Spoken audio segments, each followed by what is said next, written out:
adik-adik semuanya. Apa kabar? Pasti kabarnya baik, pasti kabarnya sehat, dan tentunya semangat dan penuh sukacita. Kita ketemu lagi di ibadah Sekolah Minggu GKI Taman Aries. Kakak percaya adik-adik sudah menyiapkan keperluan untuk ibadah pagi ini.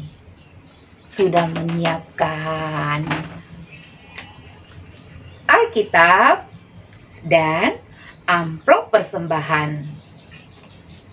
Iya adik-adik, kita sebelum memulai ibadah harus mempersiapkan diri, mempersiapkan segala keperluan untuk ibadah, sehingga kita bisa beribadah dengan baik dan tenang. Adik-adik, walaupun secara online, tetap semangat ya, jangan sedih. Tuhan Yesus selalu menyertai kita, melindungi kita dari pagi, siang, sore, malam, dari hari ke hari. Kasih Tuhan selalu ada di hidup kita. Dari terbit matahari sampai terbenamnya, biarlah kita selalu memuji, memuliakan nama Tuhan. Kita nyanyikan satu lagu pujian dari terbit matahari. Ayo bangkit berdiri, kita nyanyi bersama-sama.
Sekarang kita berdoa bersama-sama.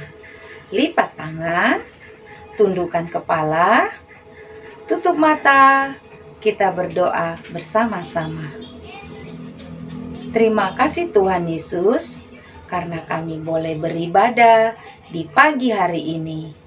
Tuhan Yesus yang baik, berkatilah ibadah kami ini dari awal, pertengahan, hingga selesai. Biarlah ibadah kami ini hanya untuk kemuliaan nama-Mu saja. Tuhan, kami buka ibadah kami ini hanya di dalam nama Yesus Kristus, Tuhan Juru Selamat kami. Amin. Adik-adik, sebagai anak-anak Tuhan, kita harus berani tampil beda. Tampil beda bagaimana ya? Ya, kita harus berani mengatakan tidak kepada suara-suara iblis yang menggoda hidup kita. Suara-suara iblis yang merayu kita untuk berbuat jahat, untuk berbuat hal-hal yang tidak sesuai dengan firman Tuhan. Kita harus tolak di dalam nama Tuhan Yesus. Kita minta kekuatan di dalam Tuhan Yesus melalui doa agar kita berdiri sebagai pemenang. Yuk kita nyanyikan satu pujian, berani tampil beda.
Sekarang kita mau mendengarkan cerita firman Tuhan. Kita siapkan hati, telinga, dan pikiran kita agar firman Tuhan yang kita dengar bisa kita ingat selalu adik-adik. Karena firman Tuhan itu adalah kekuatan di dalam hidup kita. Kita nyanyikan satu pujian, firman Tuhan ku dengar.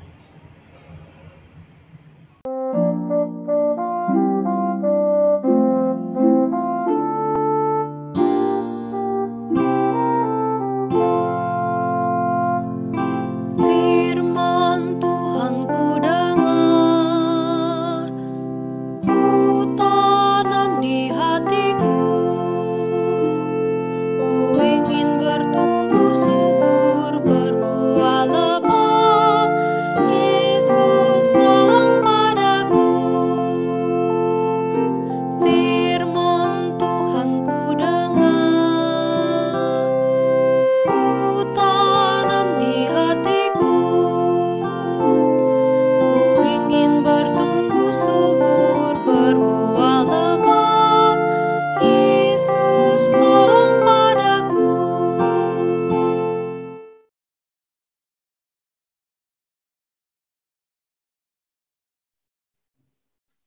Selamat hari Minggu adik-adik semua.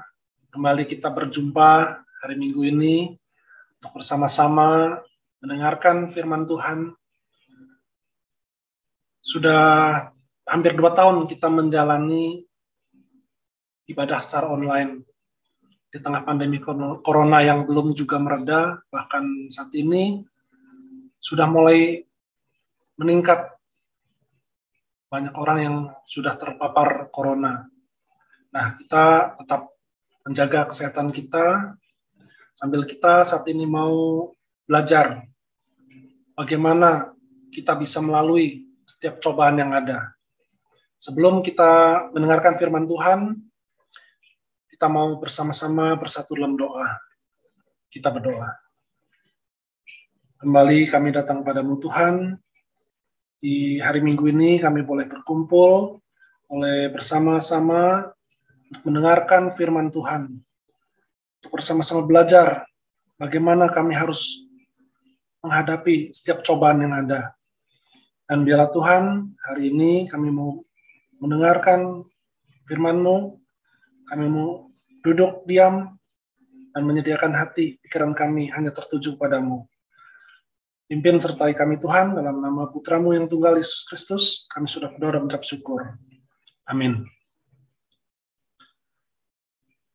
Nah, adik-adik, hari ini kita mau belajar satu bagian daripada firman Tuhan. Di layar bagian belakang ini, kira-kira apa nih yang kita bisa lihat di sini? Kita bisa melihat bahwa ada latar belakang cukup tandus ya, daerah yang cukup tandus. Nah, tema kita hari ini adalah Yesus berpuasa dan menang. Apa yang ada di pikiran kita ketika kita dengar kata puasa?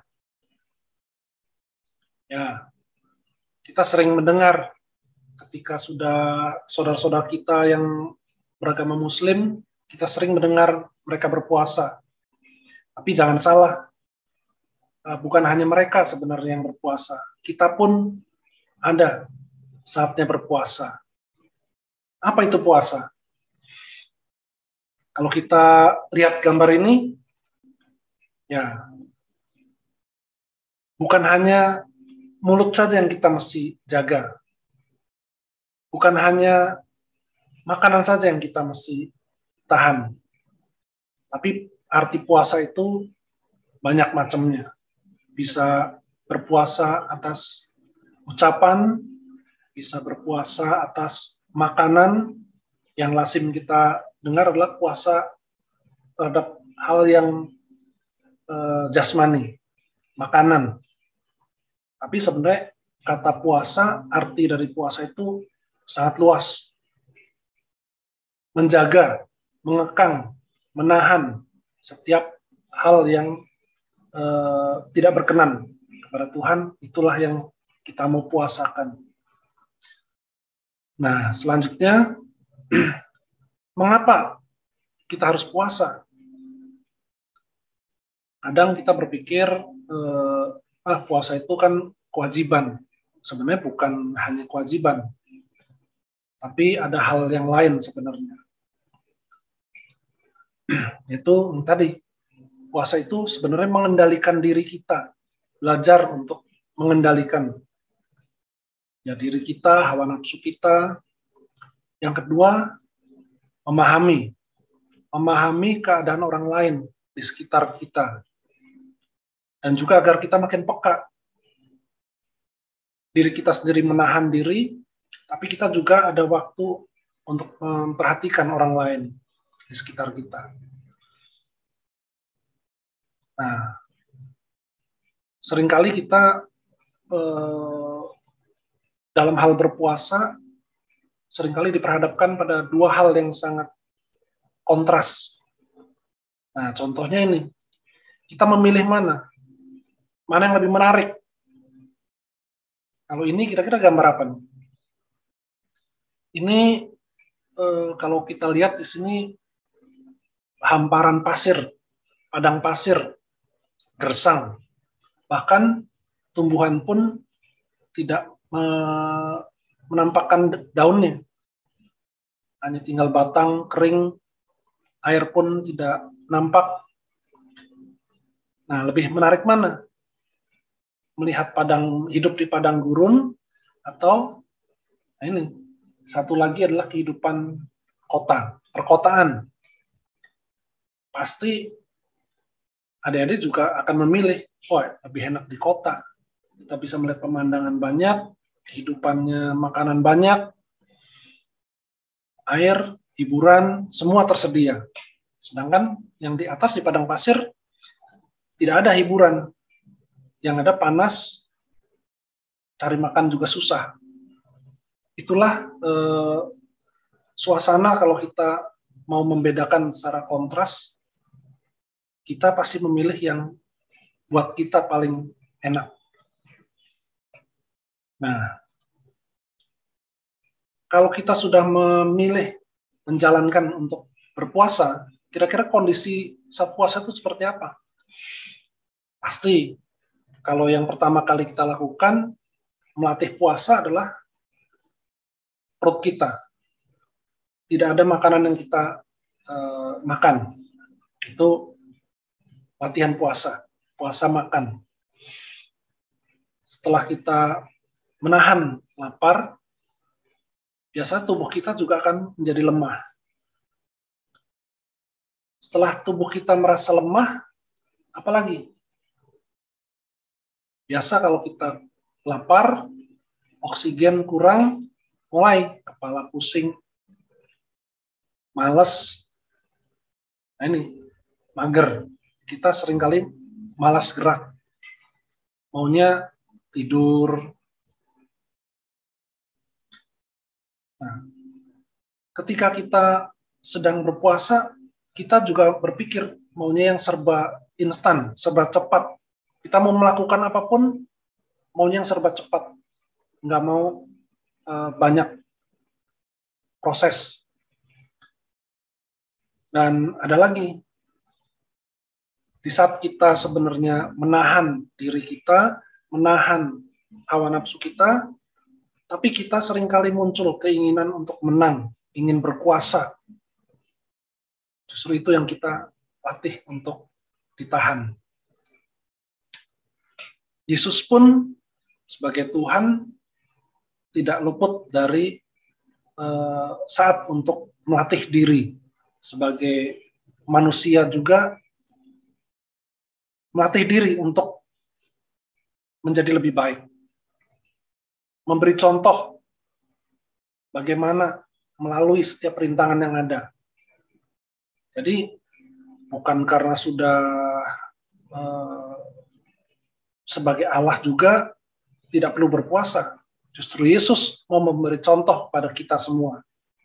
Bagaimana di saat kita kondisi lemah, Yesus bisa melalui itu.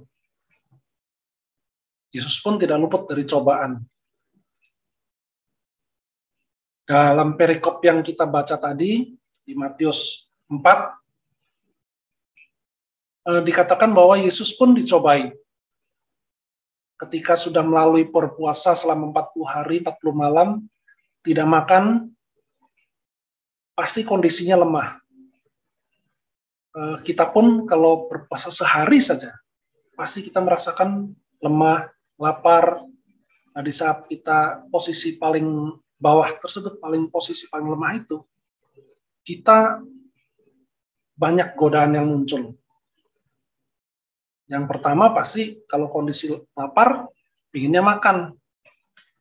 Itu cobaan yang Yesus alami pertama.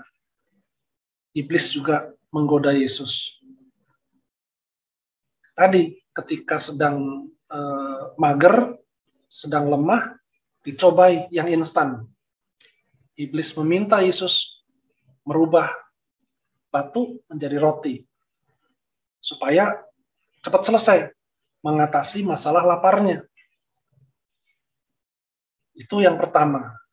Tapi yang luar biasanya adalah Yesus tidak mau yang instan. Yang Yesus lakukan adalah setiap kali cobaan itu datang, Yesus selalu mengatasinya. Seperti di dalam Matius 4 ayat 4 dikatakan, ketika cobaan yang pertama itu iblis lakukan, Yesus mengatakan bahwa ada tertulis manusia hidup bukan dari roti saja, tetapi dari setiap firman yang keluar dari mulut Allah. Nah, ini cara Yesus mengatasi godaan iblis.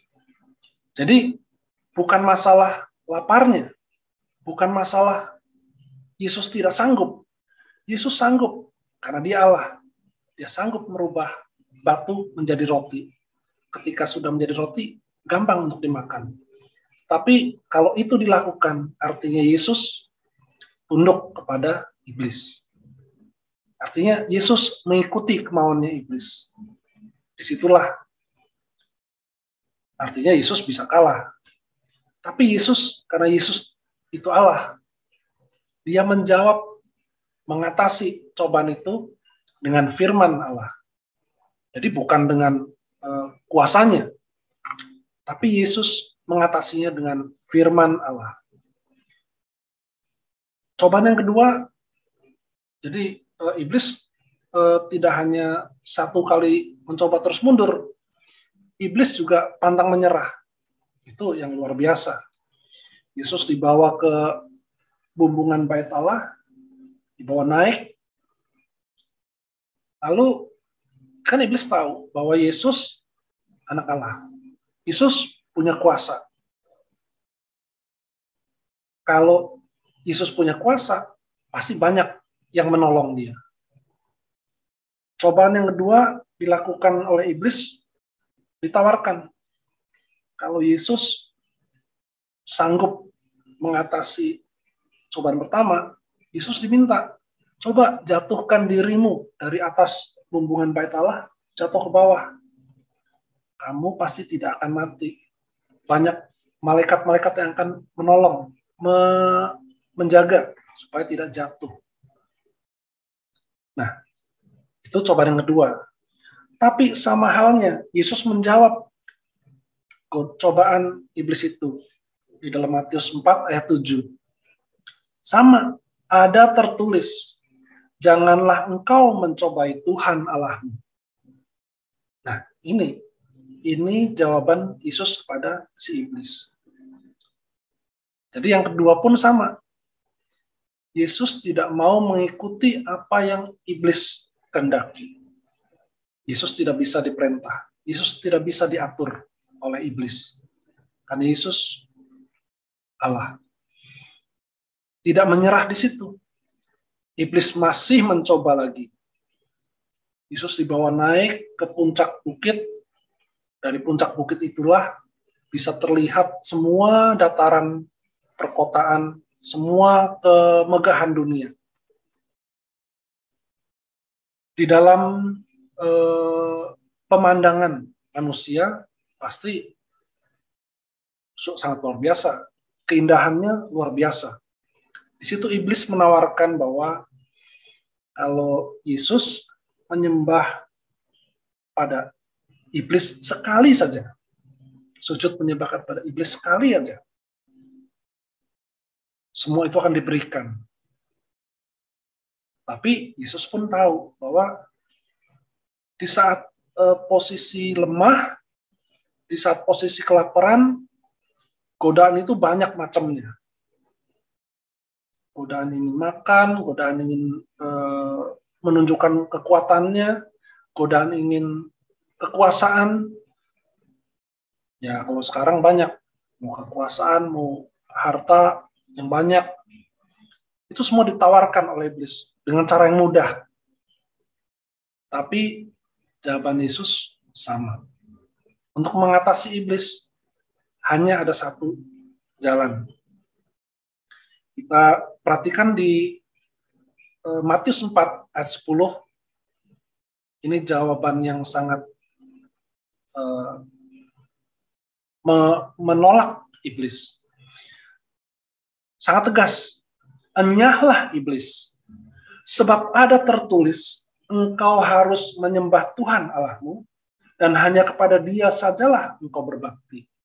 Jadi, tidak diberi peluang sedikit pun iblis itu berkuasa.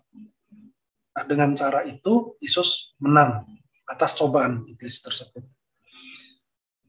Nah, di dalam perikop ini menunjukkan bahwa bukan hanya Yesus saja yang bisa menang melawan iblis. Kita pun sanggup menang melawan iblis.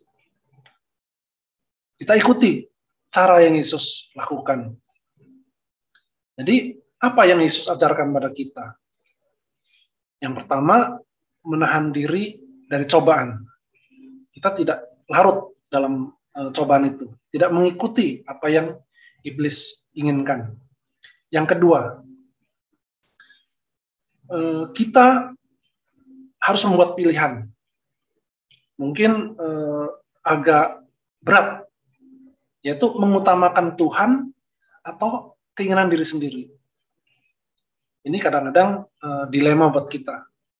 Tapi kita selalu diajarkan bahwa mengutamakan Tuhan, Tuhan akan melengkapi semuanya. Tuhan tahu kebutuhan kita. Bukan keinginan kita, tapi Tuhan tahu apa yang kita butuhkan. Yang ketiga, kita juga diperhadapkan pada pilihan. Seperti itu, Yesus tadi, mau tunduk pada iblis atau taat setia pada Tuhan. Kalau kita tunduk pada iblis, artinya kita kalah. Hanya hal-hal yang duniawi saja yang kita akan dapatkan. Tapi kalau kita taat dan setia pada Tuhan, Tuhan akan memberikan apa yang kita butuhkan juga. Dia tahu yang kita butuhkan apa. Dan kita bisa menang atas iblis. Bukan hanya hal yang duniawi saja yang Tuhan janjikan buat kita, tapi keselamatan itu kekal. Tuhan sudah sediakan buat kita. Tapi bagaimana caranya untuk menang melawan iblis? Caranya adalah dengan kita seperti Yesus lakukan tadi. Setiap kali iblis mencobai Yesus, Yesus selalu menjawab, ada tertulis. Artinya kita harus bisa seperti Yesus. Mengatasi iblis dengan cara firman-Nya. Dengan firman yang Tuhan sudah berikan buat kita. Dan firman itu akan kita menjadi senjata kita untuk melawan iblis. Kalau kita bisa sudah membaca, memahami, mengingat, dan kita lakukan. Kalau kita tidak pernah membaca, ya bagaimana kita bisa melakukannya, bisa mengingatnya. Minimal kita pernah membacanya. Lebih baik setelah kita baca, kita renungkan. Setelah direnungkan, kita ingat dan kita lakukan. Setiap hari kita coba, kita latih firman Tuhan dalam kehidupan kita. Supaya kita pun bisa belajar seperti Yesus ketika menghadapi cobaan, firman Tuhan yang kita percakapkan. Kita lakukan, tentu saja dengan iman kita. Nah, firman Tuhan hari ini mengajarkan kita untuk dapat menang. Seperti Yesus sudah menang, kita pun bisa menang melawan iblis. Ayat hafalan kita hari ini terambil dari Yakobus 1 ayat 12a. Cukup singkat. Berbahagialah orang yang bertahan dalam pencobaan. Yakobus 1 ayat 12a. Berbahagialah orang yang bertahan dalam pencobaan. Jadi seperti Yesus tidak mau kalah dalam pencobaan melawan iblis tersebut, kita pun Yesus katakan berbahagia kalau kita mampu, sanggup bertahan. Bertahan dari apa? Dari cobaan. Kita punya iman, kita boleh pegang Yesus, janji Yesus, dalam firman Tuhan, kita pegang bahwa kita bisa mampu mengalahkan iblis. Nah, kesimpulan ringkasan hari ini, jadi kita kunci sukses untuk menang melawan iblis seperti Yesus, baca, pahami, ingat, dan lakukan. Setiap hari kita lakukan firman-Nya supaya kita bisa menang.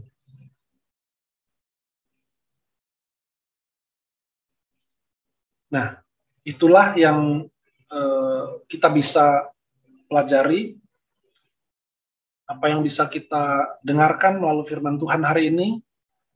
Biarlah firman Tuhan boleh menjadi kekuatan bagi kita. Kita satu dalam doa. Kami bersyukur kepadamu Tuhan, buat firman-Mu, buat kasih setia-Mu pada kami. Engkau mengajarkan kami untuk dapat menang melawan cobaan dari iblis, apapun bentuknya Tuhan. Bila Engkau juga menolong kami, supaya kami pun boleh menang. Kami boleh mengatasi setiap cobaan, apapun yang tidak berkenan di hadapan-Mu Tuhan. Dengan firman-Mu, kami mau belajar untuk membaca, merenungkan, memahami bagian dari firman-Mu, dan melakukannya dalam kehidupan kami hari lepas hari. Terima kasih Tuhan buat firman-Mu hari ini. Dalam nama Putra-Mu Tunggal Yesus Kristus, kami sudah berdoa dan mengucap syukur. Amin. Nah, adik-adik, marilah kita melakukan firman Tuhan dari hari lepas hari. Biarlah itu semua menjadi kekuatan baru buat kita semua. Tuhan berkati. Amin. Sekarang kita mau memberikan persembahan. Uang persembahan boleh adik-adik masukkan ke dalam amplop persembahan, atau adik-adik boleh juga masukkan ke dalam celengan. Nanti setelah kita boleh beribadah, adik-adik boleh bawa uang persembahannya ke gereja. Atau bisa juga minta tolong mama dan papa untuk mentransfer ke rekening gereja. Sambil mengumpulkan persembahan, kita nyanyikan satu pujian, Beri Syukur.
Sekarang kita mau berdoa untuk persembahan yang sudah kita kumpulkan. Mari adik-adik kita berdoa bersama-sama. Terima kasih Tuhan Yesus buat persembahan yang sudah boleh kami kumpulkan. Persembahan ini Tuhan juga berasal dari Engkau saja. Tuhan Yesus, berkatilah persembahan ini agar dipakai untuk memuliakan nama-Mu saja. Berkati Papa Mama, berkati keluarga kami semuanya. Terima kasih Tuhan Yesus, kami berdoa dan mengucap syukur. Amin.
Wah, ibadah kita sudah mau selesai. Adik-adik, cerita firman Tuhan yang kita dengar tadi haruslah kita ingat selalu. Apapun pencobaan yang adik-adik hadapi, apapun tantangan yang adik-adik hadapi, jikalau adik-adik tetap mengandalkan Tuhan, maka adik-adik akan dapat mengatasi segala tantangan itu. Dengan kekuatan doa, adik-adik akan menjadi seorang pemenang. Bersama Tuhan Yesus, kita menjadi seorang pemenang di dalam menghadapi tantangan dan pencobaan. Kita nyanyikan satu pujian. Ku menang di dalam Yesus Tuhan. Mari kita nyanyikan bersama-sama.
Sebelum kita mengakhiri ibadah kita berdoa bersama-sama ya.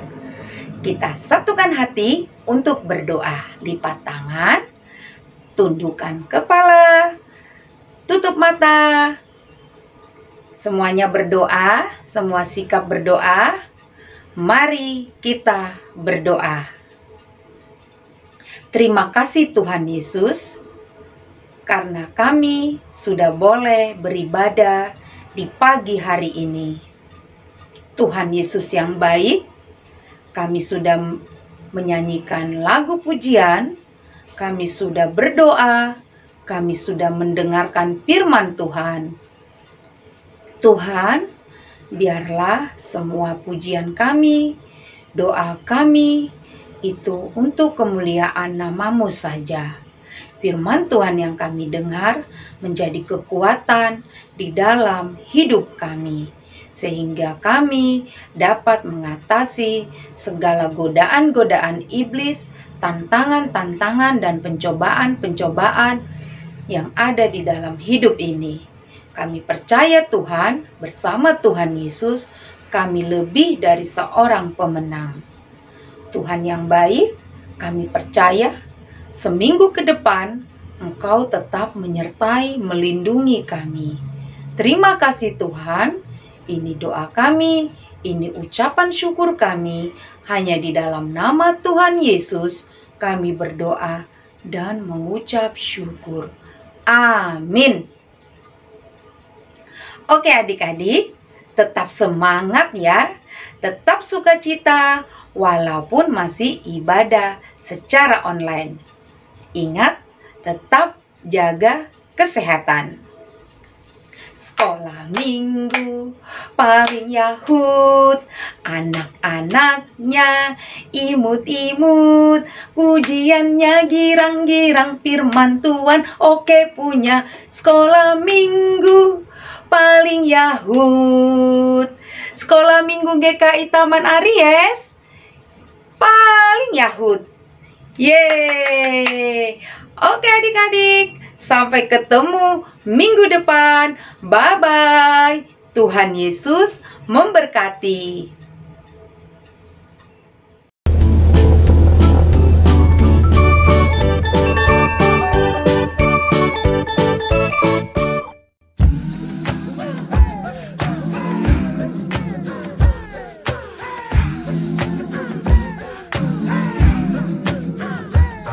Decided to follow Jesus. I have decided to follow Jesus. I have decided to follow Jesus. No turning back, no turning back.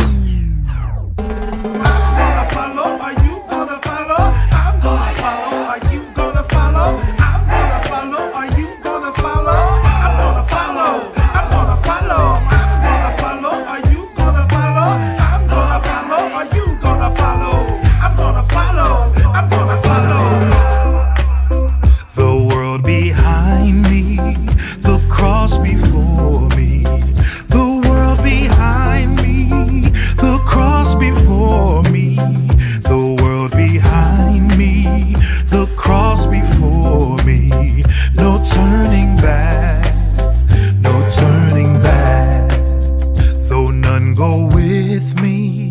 I still will follow. Though none go with me, I still will follow.